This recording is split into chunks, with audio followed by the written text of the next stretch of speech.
তোমরা সবাই কেমন আছো? আশা করছি ভালো আছো। আমিও খুব ভালো আছি। Welcome to Bengali blogger Sonali. Welcome আর একটা নতুন ভিডিও নিয়ে। আজকে সকালবেলা উঠে কি কি তরকারি কাটলাম আর কি রান্না চাপিয়েছি চলো তোমাদের দেখাই। ভাত হয়ে গেছে, ভাত রেখে দেখো সয়াবিনের তরকারি, গরম গরম সয়াবিনের তরকারি এই মেঘলা দিনে কিন্তু ভাতের সাথে জমে যাবে। আজকে দেখো বেগুন কেটে নিয়েছি, এখানে নিম পাতা রয়েছে আর এখানে দেখো ডুমুর। এই নিম পাতা ডুমুর সবই কলকাতা থেকে এনেছিলাম। আজকে রান্না করছি, দেখলাম যে ভালো আছে ডুমুরগুলো, তা করে ফেলি। আর এদিকে দেখো বাঁধাকপি, বাঁধাকপির সঙ্গে বেশি আলু দিইনি, অল্প কটা আলু বাঁধাকপি রান্না। অনেকদিন পর সয়াবিন রান্না করছি, একদম মাংসের স্বাদে সয়াবিন। আর দেখতেই পাচ্ছ কালারটা কত সুন্দর আসছে। আর ঘরে যা ছিল সেই টুকিটাকি জিনিস দিয়েই আজকে রান্নাটা কিন্তু আমি ছাড়ছি।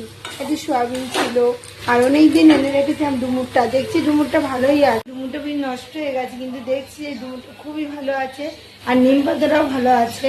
ওই জন্য ডুমুর দিয়ে আলু দিয়ে করলে ছেলেও খুব ভালো খায়, আমিও খুব ভালো খাই।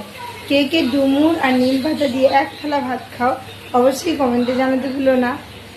চলো রান্না বান্নাগুলো করা যাক, তোমরাও দেখতে থাকো বড় ভিডিও, স্কিপ না করে। আশা করছি ভালো লাগবে। ভালো করে কষিয়ে আমি জল দিয়ে দিচ্ছি পরিমাণ মতো। এবার থালা চাপা দিয়ে দিচ্ছি, এবার কিছুক্ষণ ফুটবে, তারপরেই তৈরি হয়ে যাবে। আর ততক্ষণ আমি ডুমুরও কড়াইতে নিয়ে নিয়েছি।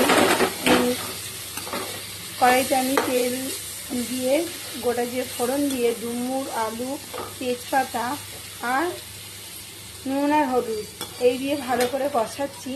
কষিয়ে নিয়ে তারপরে কিন্তু মশলাটা আমি দেবো। এদিকে দেখো বন্ধুরা ডুমুরের তরকারি বসিয়েছি গরম মশলা দিয়ে। আর এখানে জিরে গুঁড়ো, ধনে গুঁড়ো, লঙ্কার গুঁড়ো, নুন, হলুদ আর সামান্য একটু চিনি দিয়ে ভালো করে কষিয়ে নিয়ে আমি পরিমাণ মতো জল দিয়ে দিয়েছি।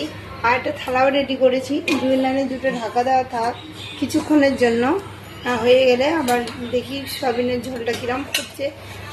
রান্না করছি, মেয়ে বলছে পুরো মাংসের মতো গন্ধ আসছে। আর দেখি কদ্দুর কি স্বাদ হয়। তা দুটোই চাপিয়ে দিয়েছি, আর দুটো বাকি আছে, হয়ে গেলেই হয়ে যাবে। সয়াবিনের তরকারি হয়ে গেছে লাল ঝোল করে। আর এদিকে দেখো ডুমুরের তরকারি, দুটোই অনেকদিন পর রান্না করলাম। আর এদিকে দেখো বাঁধাকপি চাপিয়ে দিয়েছি কড়াইতে। আর এখানে দেখো বেগুন নুন হলুদ দিয়ে ভাজছি। বেগুনটা ভাজা হলে তুলে নেবো, তারপরে নিম পাতাটা ভাজবো। করার জন্য বেগুনটা আগেই নুন আর হলুদ দিয়ে ভেজে তুলে নিয়েছি। আর এদিকে দেখো একদম মচমচে করে নিম পাতাটা কিন্তু আমি ভেজে নিচ্ছি যাতে তিতাটা কম লাগে। আর একটু সামান্য একটু নুন দিয়ে দিয়েছি। দেখো খুব কিন্তু মচমচে হয়েছে, একদম মচমচে করে। এরপরে তো নিম পাতা থাকবে না, এই জন্য নিম পাতা সেদিনে যেতে পেলাম, কলকাতা থেকে এনেছিলাম। দেখো কত সুন্দর গুঁড়ো গুঁড়ো গুঁড়ো গুঁড়ো হয়ে গেছে। আর নিম পাতা কিন্তু খেতেও বন্ধুরা বেশ ভালো লাগে। বেগুনের সাথে মিশিয়ে নেবো, তাহলেই হয়ে যাবে নিম বেগুন। দেখো সব গুঁড়ো গুঁড়ো হয়ে যাচ্ছে আর কত সুন্দর দেখতে লাগছে নিম পাতাগুলো।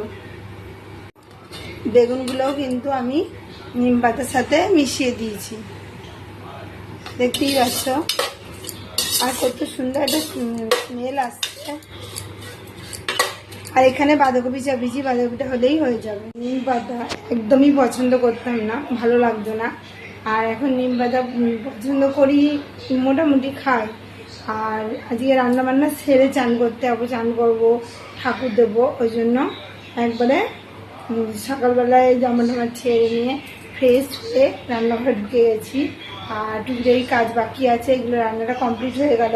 বাঁধাকপিটা হলেই আমার পুরো কমপ্লিট হয়ে যাবে, নিম বেগুন তো হয়েই গেল, আর সয়াবিন আর ডুমুর হয়ে গেছে। চলো রান্নাবান্না সব কমপ্লিট নিই, এর দেখা হচ্ছে।